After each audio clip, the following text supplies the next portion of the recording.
Well, hello, everyone. Thank you so much for joining us for our weekly study.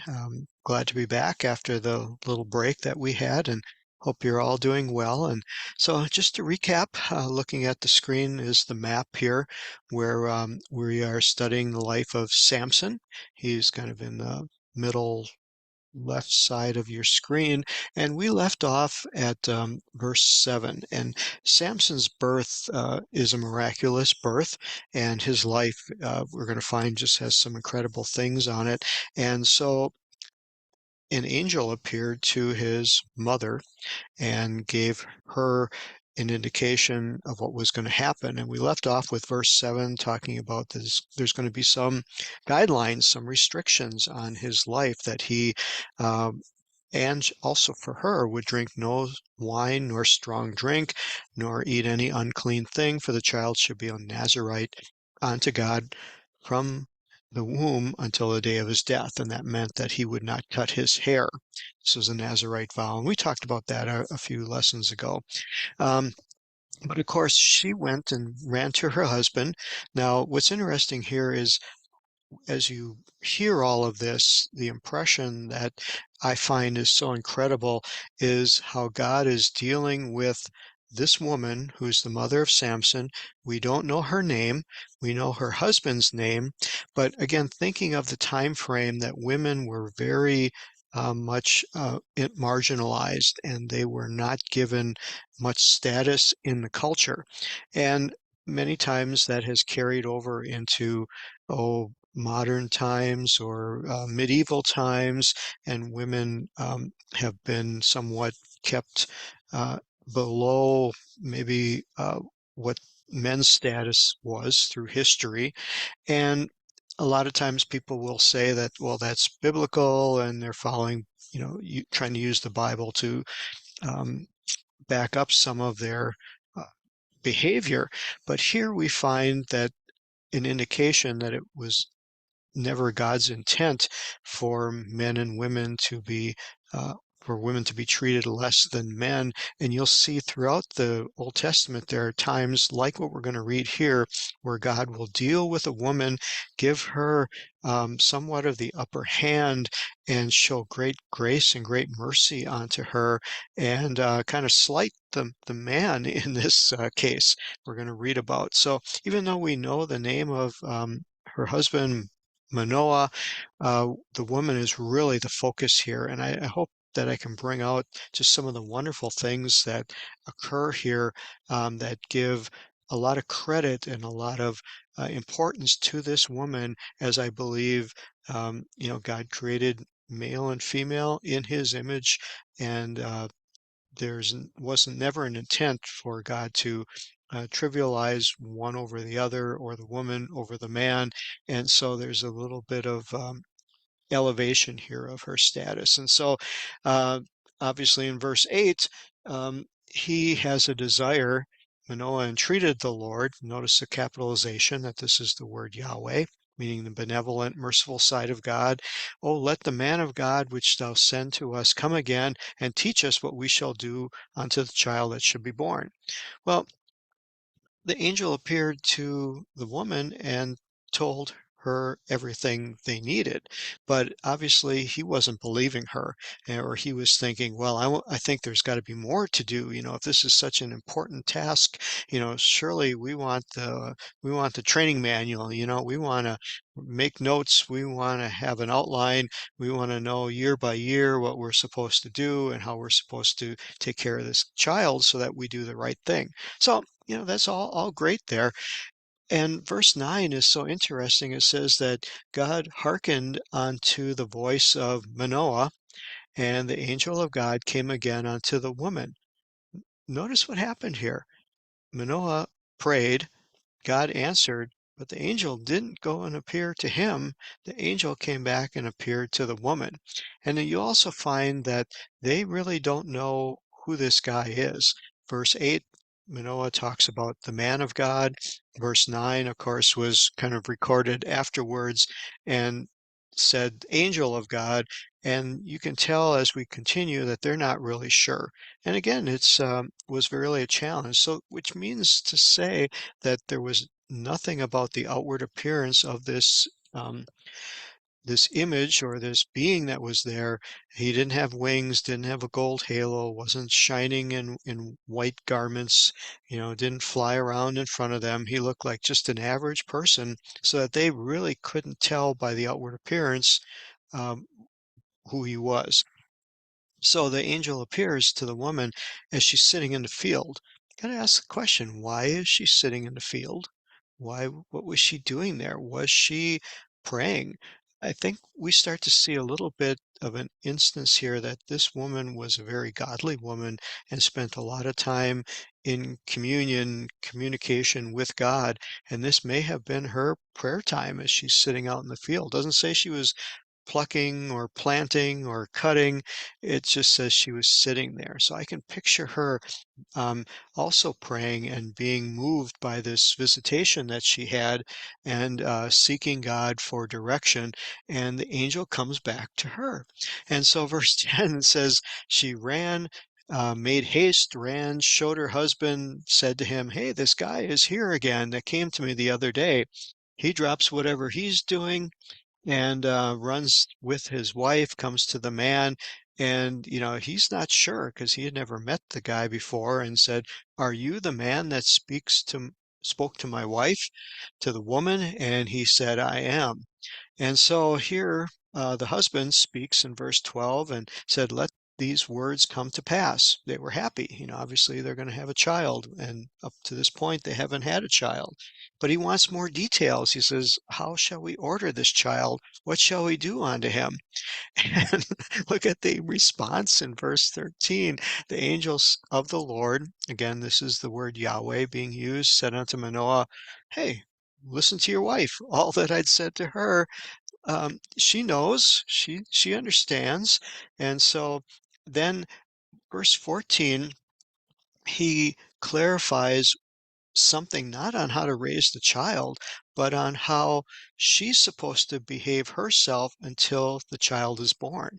And I think this was maybe so that um, the husband would not force his wife to live in a way or do something that the angel had not told him, because obviously he wasn't believing anything she said. He wasn't taking stock of it. And so the angel repeats in verse 14 that she may not eat of anything that the angel of the Lord said, "Don't eat of the vine, neither drink strong wine or strong drink, nor let any unclean thing be eaten, and let her observe all that I commanded." And so I guess he's getting the picture right now and kind of understanding things. And then he said, "Wait a minute, we have to do something." We always think we have to do something. We have to do some works or create something that makes us feel like we're involved. And so the angel, Manoah said to the angel, stay here, let us detain thee, and we're going to cook a feast. We're going to have a kid goat or a lamb ready for thee. Well, this isn't just going to the refrigerator and thawing something out. This is going to the field, killing an animal, dressing it, starting a fire, cooking this large quantity of meat. This is hours. This takes hours to do this. And verse 16, the angel saying, and again, they still don't know it's an angel. It says, "Even though you detain me, I will not eat of the bread." Okay, bread is now mentioned, where obviously you have to have bread to go along with the meat. "And if you will offer a burnt offering, you must offer it unto the Lord." So there's a little bit more going on here than what Manoah had just said. And then there's this little closing of this verse said, "For Manoah knew not that it was an angel of the Lord." And the angel said on, Manoah said to the angel, "What is your name, that when these sayings come to pass, we may do you honor?" Again, Manoah is wanting to make an altar. He wants to give a sacrifice. He wants to put up a monument. And the angel is having nothing to do with this because he knows the full situation. And So the angel said unto him, Why do you ask my name, seeing it is secret? This is kind of interesting here because other translations would say, Seeing that my name is terrible. I saw that as one translation. So let's just take a quick look at the Hebrew to see what we're talking about here. So we go to Bible Hub, looking at verse 18. Remember, it reads from right to left, and he said, And the angel of Yahweh said unto him, My name is wonderful. Well, that really piques your curiosity, and the word is Pele, which is translated as wonderful. So, what kind of name is this? Um, Having just gone through Easter, but being not too far away from Christmas, one very, very popular verse that is quoted at Christmas time is Isaiah 9 and 6. For unto us a child is born, unto us a son is given, and the government shall be upon his shoulders, and his name shall be called Wonderful, Counselor, the Mighty God, the Prince of Peace. And I looked up Isaiah 9 and 6, and the same Hebrew word is used, Pele, for wonderful. And so obviously there's room to think here that who is this angel? His name is Wonderful. Is it a what's called a theophany, which is a imagery or a form that God would dwell in as he is proclaiming um, this event to Manoah. Now, we know that there are other events that have happened where an angel appeared to women and told them they were going to have children. Um, and according to biblical history and Jewish scholars, the angel Gabriel is always the one that has been used where a name is given to an angel. The angel Gabriel was sent to Mary. The angel Gabriel was sent to Elizabeth before John was born. And so they feel that, that's the job of Gabriel is to go and tell women when they're going to have children. Here we don't know. The name being wonderful may apply to an angel also. We really don't know, but it is just kind of interesting why Manoah wanted to know the name and why the angel would not tell the name. There's also a story of Jacob wrestling with an angelic being or wrestling with a man, as it's said in the book of Genesis before his name is changed to Israel.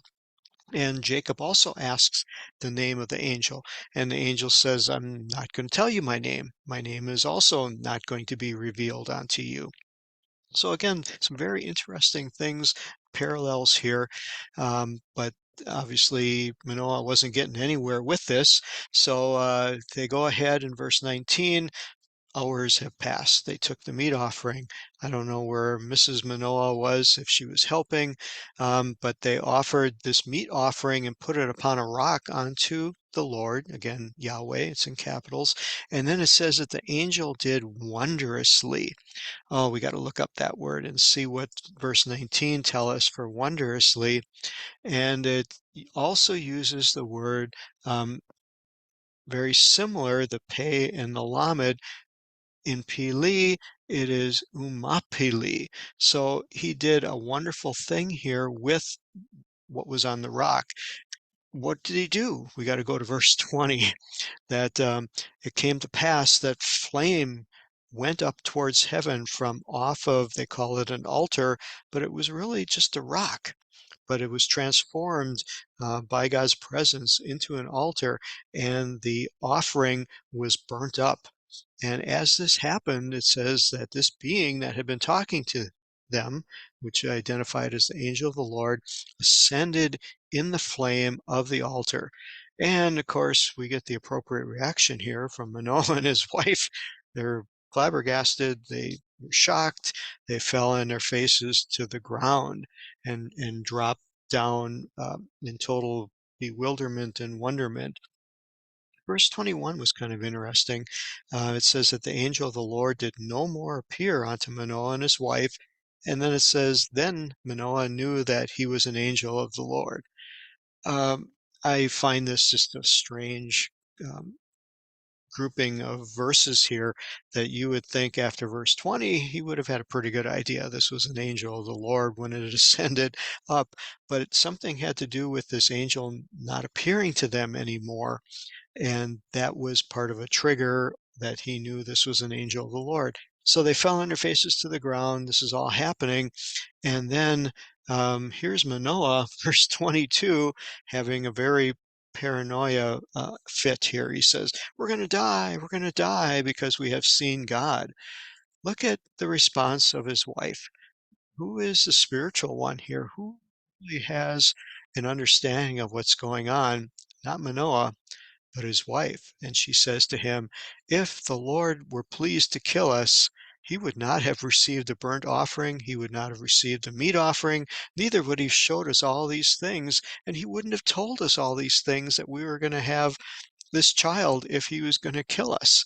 So again, I find just a wonderful interlude here by Manoah's wife and how she shows her faith stronger than her husband's. She shows her trust in God. She understands what's going on where he's still kind of clueless.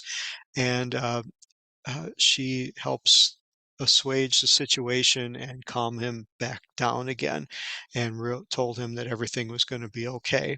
And the chapter closes out verse 24 saying that the woman bore a son, called his name Samson. Again, this is another very interesting name, not repeated in the scriptures. We struggle to find out what the meaning of it was. The closest the commentators can say is that it is reference the name of Shemesh, which is sun, like the sun up in the sky, and that it's referencing him from there. So again, you have the word sun playing into the word of Samson and giving some meaning that we don't comprehend. And it said the child grew and Yahweh blessed him. And then verse 25 sets up for what is going to be some wonderful stories that we're going to get in our next lessons, that the Spirit of Yahweh began to move over him at times in the camp of Dan. The word Dan means judgment, so a little bit of wordplay there. And the camp of Dan between Zorah and Eshtaol. So again, this is going to be such a fun chapter that we're going to be going into Samson and his life, and we see wonderful things happening as God reveals himself to his parents, and God sets this up, showing his mercy. And what we see is just great mercies of God intervening in the life of this couple and soon to be in the life of this young child. So again, thank you so much for joining us for this study. I pray that you are blessed by it and strengthened, and just see the wonders that is in God's Word, that we can learn just digging into it and somewhat into the Hebrew language that helps augment it. So take care, and we'll see you next time. Bye-bye.